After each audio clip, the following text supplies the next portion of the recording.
Vamos agora à última aula da semana 6.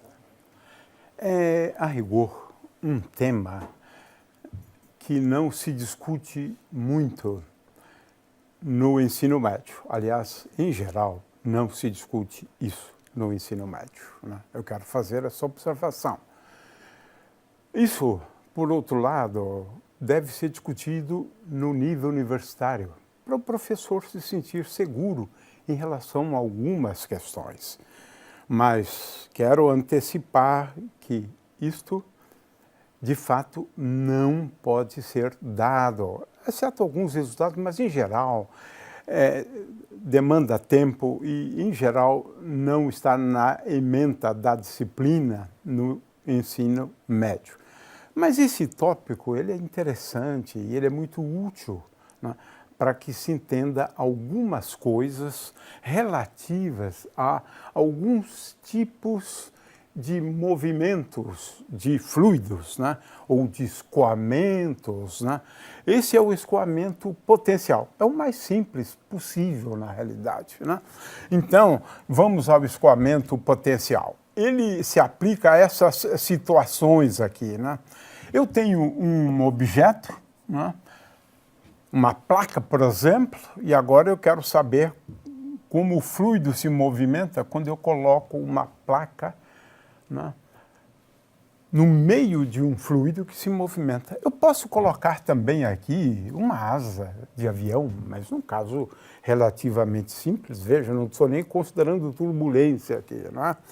É o escoamento mais simples possível e, para entendê-lo, a gente vai daqui a pouco mostrar uma animação. Agora, também serve para descrever escoamentos, né, em cantos vivos. Por exemplo, eu coloco aqui uma cunha, né, e eu quero ter uma ideia, né, do campo de velocidades, né, quando eu tenho um canto vivo, como uma cunha, né.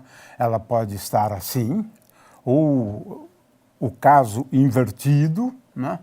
O fato é que é útil para a gente entender essa questão de cantos vivos, né? Cantos vivos é quando eu tenho aqui um canto, né, formando um certo ângulo, né? Muito bem. Agora, essa situação aqui é mais interessante a gente visualizar, né? A gente está descrevendo isso, né? O movimento desse fluido, quando eu tenho aqui um objeto, em geral, a gente vai estudar só o caso do cilindro, que é o mais fácil de todos. Está, inclusive, como exercício para vocês, né? De forma que eu tenho aqui um cilindro, né, infinito, e eu vou discutir só escoamentos bidimensionais. É claro que eles não ocorrem num plano, é que para cada, digamos, coordenada Z, tipo de movimento é o mesmo, né? Considerando o movimento no plano XY, né? Mas ele é o mesmo para qualquer coordenada Z. É esse o tipo de movimento que a gente quer descrever aqui, né? Ou situação física. Em primeiro lugar, o que é o escoamento potencial? É um escoamento que eu vou descrever utilizando duas funções, mas basta uma, não precisa duas, basta uma, né? A primeira é potencial de velocidades, né? E a outra é função de fluxo. Nós já vimos isso numa das aulas, se eu me lembro bem, a aula 4, uma introdução a isso. Estamos voltando então a esse tema e recomendamos que o aluno dê uma olhadinha também na aula 4, né? Mas o fato é que, se eu tenho o potencial de velocidades, né, a componente x da velocidade é igual a dφ dx, utilizando esse potencial, e vy é igual a dφ dy. Agora, se eu usar a função de fluxo, aí é diferente, né? A componente y da velocidade é igual a menos dψ dx, e a componente x é igual a dψ dy. Essa é a primeira coisa que eu quero chamar a atenção. Isso foi discutido antes, né? Mas vamos lá. O escoamento potencial ocorre se estivermos falando, né, em primeiro lugar, de um fluido incompressível. É isto. divergente de V igual a zero. E mais, é um fluido rotacional, ou seja, rotacional de V igual a zero. É um fluido que satisfaz simultaneamente a estas duas condições. Aí a coisa fica relativamente simples, né? Por quê? Porque esta primeira equação me leva como solução a ideia de que V, como está indicado aqui, é igual a gradiente de φ. Então, daí o nome, φ como potencial, né, de velocidades, potencial de velocidades. Portanto, isto aqui é verdadeiro sempre. V, por conta dessa equação, V pode ser escrito assim, como gradiente de φ. Ora, se V igual a gradiente de φ, substituindo na equação anterior, né, divergente de V igual a zero, mais divergente do gradiente de φ é o laplaciano, né, de φ. Então, o problema se reduz a resolver a equação de Laplace. Laplaciano de φ igual a zero. E, nos exemplos que a gente vai estudar, né, a gente vai exigir, né, que se eu tenho uma superfície qualquer, né, isso agora tem que ficar claro, eu tenho uma superfície qualquer, então o fluido nas proximidades da superfície, né, ele só tem a componente tangencial da velocidade, né? Quanto mais próximo, essa componente da velocidade normal à superfície, veja, componente normal da velocidade à superfície, essa componente sobre a superfície, né, ela é igual a zero. Como a gente vê aqui, é considerações físicas, veja, quando encosta aqui, só tem a componente, a velocidade só tem a componente tangencial, né? Ela não penetra nessa superfície, não penetra no cilindro, não penetra naquela superfície, né, que eu estava mencionando antes. Então, essa é a condição importante, né, quando a gente resolve as equações, né? Muito bem, agora vamos a uma dedução da equação de Bernoulli. Naquelas circunstâncias, a equação de Euler se escreve assim, né? Essa é uma forma de escrever as equações de Euler, né? Então, veja, agora eu coloco o gradiente para cá, né? O gradiente para cá, né? Rho é constante, né? Rho é constante, né? Aqui, aliás, é gradiente de P, né? Então, gradiente de P, ρ é constante, veja, está aqui a dedução, de uma maneira bem simples. O que eu usei? O fato de ser escoamento, né, potencial, né? E também utilizei, claro, né, que gradiente de φ ao quadrado é velocidade ao quadrado, está aqui, né? Na verdade, aqui é velocidade ao quadrado. Então, eu consigo deduzir a equação de Bernoulli facilmente para esse tipo de escoamento, né? Ou seja, P sobre ρ mais meio de V ao quadrado, esse U aqui, na verdade, é V, né? Mais meio de V ao quadrado, mais ρ, mais GZ é igual a constante. É uma outra dedução agora para escoamentos potenciais. Você veja que é... Muito bem. Agora, eu posso também mostrar que a função de corrente satisfaz a equação de Laplace. Eu chamei atenção aqui para o fato de que psi tanto pode ser escrito em função de x e y, como em função das coordenadas polares ρ e θ, né? E a gente vai preferir isto e escrever φ também, que é mais fácil, em função de ρ e θ, né? Muito bem. Quero lembrar que V é igual a menos K vetor gradiente de psi, quando eu considero psi. E isso vale tanto em coordenadas esféricas quanto em coordenadas polares, né? Muito bem, se bem que o gradiente em coordenadas polares se escreve de um jeito um pouco diferente, como eu vou indicar agora. Muito bem, De forma que a gente usa agora coordenadas polares. Rho é igual a raiz quadrada de x2 mais y2. Né? Eu vou usar θ, daqui a pouco eu vou substituir esse φ por θ, porque senão eu vou fazer uma confusão de notação. De forma que a gente usualmente define assim, mas eu quero chamar a atenção para o fato de que, de agora em diante, nós vamos utilizar, na realidade, Rho e θ. Não o que é usual, porque estamos usando φ para outra coisa aqui, para o potencial. Né? De forma que a componente, né, na direção normal do gradiente é igual a dφ de ρ. Né? E a componente tangencial, veja, essa aqui é a componente normal, né, da velocidade. Então, aqui eu tenho o vetor velocidade, eu estou falando dessa componente normal, que eu estou chamando de V índice ρ, né? E dessa componente tangencial da velocidade, que eu estou chamando de V. Eu vou chamar de Vθ, porque senão eu vou fazer uma confusão, né, entre essas grandezas φ e ρ. Né? Φ aqui eu vou utilizar para o potencial. Né? Muito bem. O fato é que utilizando, aqui está então a componente que eu estou chamando de V índice φ aqui, mas quando a gente trocar aqui por θ, né, isso aqui vai ser o nosso Vθ. Estou chamando a atenção aqui para isso. Né? Muito bem. Agora, nós vamos procurar resolver a equação de Laplace. O método é um método conhecido como separação de variáveis. Né? Eu considero uma solução, né?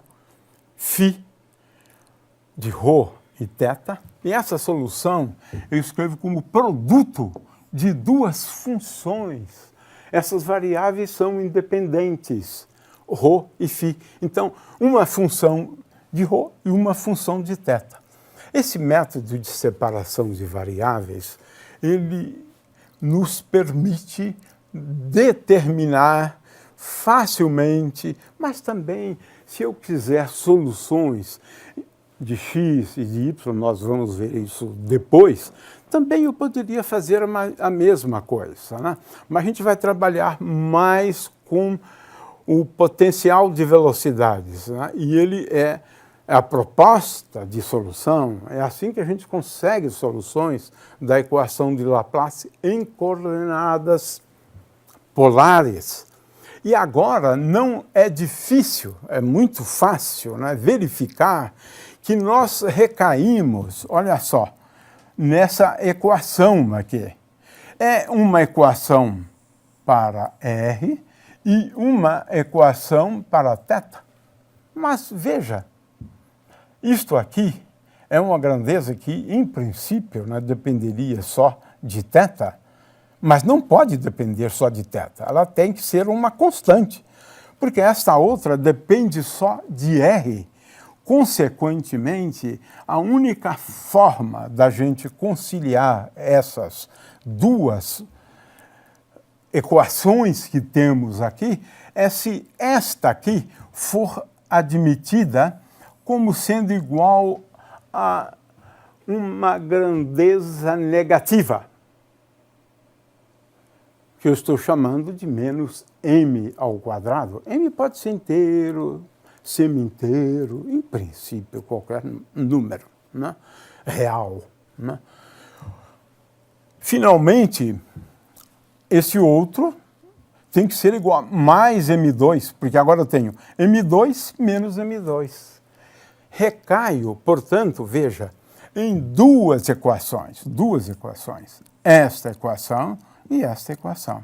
E agora eu tenho um probleminha, né, bem simples, né, de buscar soluções, né, para estas duas equações. Não é nada difícil, na verdade é muito fácil, né? É perceber que a solução dessa equação aqui para θ de t tem essa forma geral, né? Exceto para m igual a zero. Né? Isso aqui para m diferente de zero. m diferente de zero, né? Porque a gente pode mostrar que para m igual a zero, a solução dessa equação é esta aqui, né? Então eu tenho que fazer a distinção, né, entre m's diferentes de zero e m igual a zero, né? Porque, veja só, para m igual a zero, por exemplo, esta equação aqui é igual a esta equação e é fácil ver, né, que a solução é dessa forma aqui, né? Então a gente está diante, aqui entre nós, estamos diante de equações muito simples para serem resolvidas, né? O fato é que a gente tem que fazer uma distinção, né, para m diferente de zero e m igual a zero, né? Para m igual a zero, as soluções são essas, para essas duas equações, né? Então, agora, nós lançamos mão de um artifício aqui, né? De um artifício. Quer dizer, para φ zero, na verdade, é esse produto aqui. Mas a gente não considera todo tipo de solução. Na verdade, eu considero escoamentos para os quais eu descrevo ou uso a função φ como sendo esta aqui, e outros para os quais eu uso essa função ψ para descrever, né, esse mesmo escoamento, né? Ou seja, a gente escolhe algumas soluções da equação de Laplace. Para φ e para ψ, esse é o ponto, né? De forma que, em geral, a solução dessa equação tem essa forma aqui. A solução mais geral é uma combinação linear de todas elas, mas a gente não usa muito, né? Só em alguns casos, né? A gente só estuda, vamos nos ater apenas a escoamentos bem simples, né? Um escoamento uniforme, por exemplo, né? Ele, em função de x e y, a função φ descreve, né, um escoamento tal que, se eu considerar, né, o gradiente da função φ aqui é igual a u vezes cosseno φ, né, vezes i, né, mas não tem uma componente, nesse caso tem uma componente y também, então, mais u vezes seno, aqui é seno alfa, na verdade, cosseno alfa, seno alfa, alfa é um ângulo qualquer, né? Então, veja, o escoamento tem duas componentes, né, constantes, o x e, digamos, o y, ou Vx, né, se quiser, Vx e Vy. Ambas as componentes são constantes, né? O que sai daquela equação, porque x é igual a ρ vezes cosseno φ. Muito bem. Considere agora essas soluções, né, associadas a m igual a zero. Essas soluções associadas a m igual a zero, eu faço o seguinte: essa função aqui é a minha função φ. Claro que esta outra aqui, eu agora escrevo como sendo a função de fluxo. São duas funções distintas, né? Uma que varia com uma distância até a origem, r, né? Ou muitas vezes o que a gente usa é ρ para isto, né? Mas o fato é que eu tenho aqui duas soluções associadas a m igual a zero. Agora eu inverti, né? Agora eu inverti. Eu posso também, esqueci de dizer isso, né? É claro que eu tenho um outro escoamento, né, se eu inverter. Aqui eu estou considerando a possibilidade primeira de escolher φ como sendo esta função e ψ como sendo essa função. Eu descrevo um tipo de escoamento. Eu posso considerar só uma delas, né? Agora, eu tenho também a possibilidade, uma segunda possibilidade, de escolher ψ, aquela solução, e φ a outra solução, né? De forma que, fazendo isso, nós vamos ter condições de descrever dois tipos de escoamentos, né? Agora, vamos considerar o caso de escoamentos em cantos vivos, deixando m igual a menos 1 para lá, né? Porque são situações um pouco mais complicadas, né? Para escoamentos em cantos vivos, né? Nós vamos colocar dois exercícios na lista, né? Mas a coisa é bastante simples, né? Você escolhe uma das soluções como sendo a função φ, né?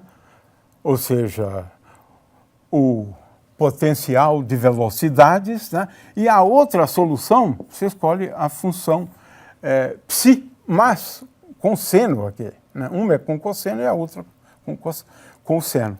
De forma que você pode, agora, você deve impor a condição de que a componente θ da velocidade, né, para o ângulo, então você pode considerar aqui um referencial, né, considerar, por exemplo, esse ângulo aqui como sendo o ângulo θ, né, igual a zero, né? Eu estou considerando agora θ igual a zero, esse aqui, né?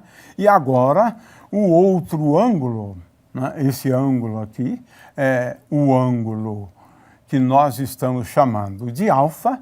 Então, para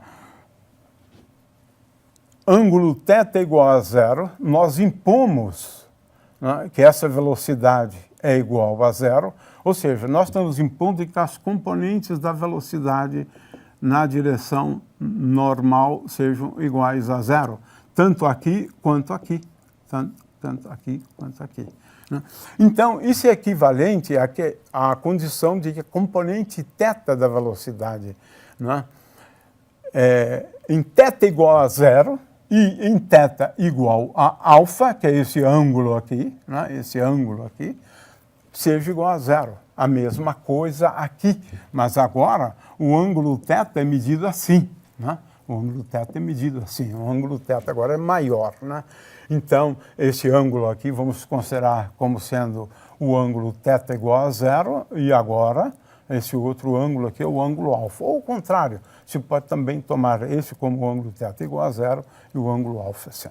O fato é que isso nos leva, então, por exemplo, a essas componentes, é só derivar, né? Veja, a essas componentes da velocidade. E aí você vai impor as condições nos cantos vivos. Isso eu estou colocando dois exercícios resolvidos para vocês, para que isso fique claro, como a gente usa essas soluções, né, da equação de Laplace. Claro que a gente faz uso das condições de contorno em superfícies, né? Então tem que adquirir uma certa experiência e praticar um pouco, né? Vamos fazer alguns exercícios, né, sobre isso também. Vamos gravar alguns exercícios sobre isso também para ver se fica mais claro, porque o tempo da aula é relativamente curto, né? O fato é que a solução mais geral é uma superposição de escoamentos. Você pode fazer uma superposição de escoamentos.